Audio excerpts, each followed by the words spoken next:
Welcome back viewers for another video. We will be looking at the scout report and what the data says about our top targets. I have changed the risky keeper to Sanchez.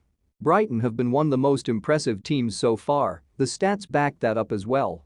Sanchez has many good fixtures, so is definitely someone to go for.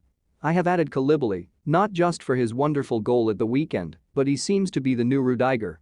Looks nailed for minutes and has some attacking threat.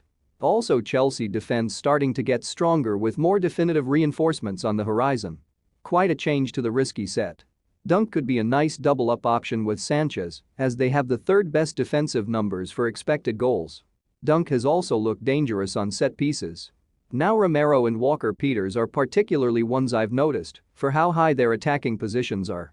With some favorable fixtures soon, they could be fantastic differentials to make up some points. I have taken Podence and Kulu out for Gross and Foden. These two have looked in great form. Foden's minutes are a risk, but their fixtures are so good that even in cameo appearances like last one, he still managed a good points return.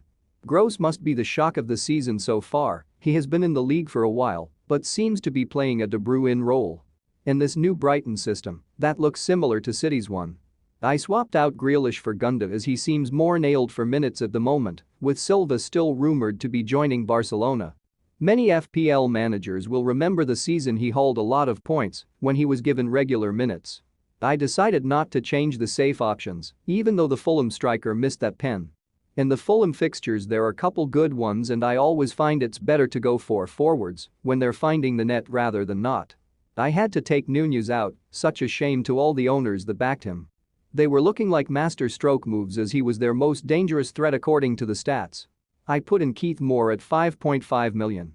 He could be a bargain differential and they have great fixtures coming up. Onto my defender targets for the Johnny transfer. First one is Henry from Brentford. I liked what I saw in their last game. He was quite advanced and involved in the attacking play. He has good expected assist numbers and Brentford fixtures look great for quite a while. It would be a straight swap for Johnny as they are the same price. My next option is a 7 million premium option. It's my biggest regret so far of this season is not owning a City defender. So Cancelo is the best option on that City defense. He looks most likely to start most games and is also involved heavily in attacks. His numbers were surprisingly low from what I've seen so far in games. This did concern me, but I have to get a City defender in, so he will definitely be transferred in. Can you guess who the last defender is? His expected goals of 0.35 and assists of 0.28 are ridiculously high.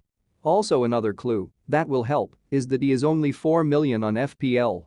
Yes, you guessed it, it has to be Nico Williams. This player will be a target for me in the next couple weeks. I will have to keep an eye on his price as I want to do a straight swap with Patterson. I use fplstatistics.co.uk. To find all the predicted price rises and price drops, I will put a link in the description.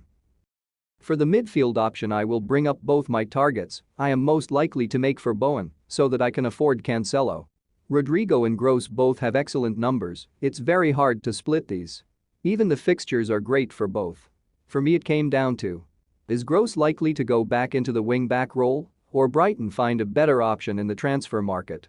But I do think both offer excellent value, and I would strongly consider owning both if Neto can't produce any returns soon. Rodrigo seems to be liked a lot by the Leeds manager, and with the Bamford injury he could even be playing striker. With penalties as well. I think there is slightly more risk-reward with Rodrigo than Gross, who could also be on penalties and set pieces, so I would advise to strongly look at either of these targets. Now for the mystery player. Can you guess who it is? This one is difficult one to guess. He is only 5.5 million, playing for a side flirting with relegation. Still haven't guessed it, well, it's a Ribbo from Southampton. He scored last game and has really caught the eye when I've seen him. The 0.64 expected goals is also very high for a cheap midfielder. Could be the ultimate differential if you're looking to catch up some ground. My first forward target is Tony. I have been on him for a while and recommended to transfer him in for game week 3 at the start of the season. He's been even better than I thought, so with the good fixtures starting now, surely he can only carry on this good form. His numbers are quite respectable as he played against Leicester and United. At 7 million he could be an ideal replacement for Nunez if you don't currently own Jesus. Watkins' numbers really surprised me. I wasn't expecting these, as the perception of Villa was that they are struggling. 0.41 expected goals and 0.94 assists are both eye-catching. It's a shame Villa fixtures are about to worsen, but I will be keeping an eye on him for the future wild card. Now for the guess who. With those expected numbers I can understand, you think this could be anyone.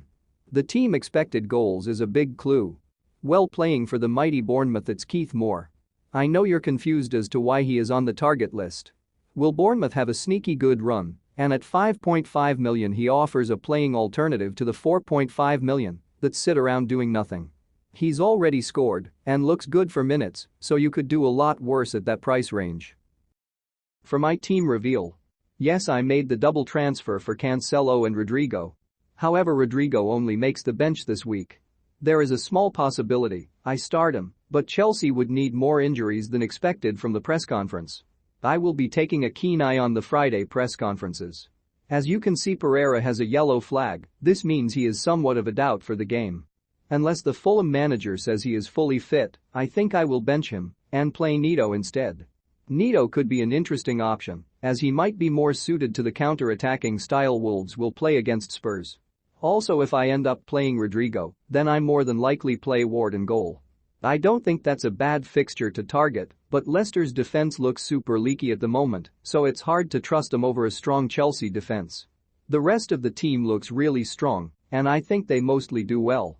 Salah is my captain as United look terrible in defense. And he has a good record recently against them.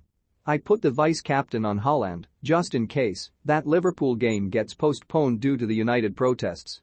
Haaland should suit playing against a back four with two centre-backs. I think Jesus has the same struggles as Haaland in finding space between that deep-lying Bournemouth defense with three centre-backs. Well, that's all from me this time. I hope you all have a good weekend. And look forward to seeing you in my next video, which will be the match reactions from the games at the weekend. As always, like and subscribe if you enjoyed the video. Until next week. Goodbye.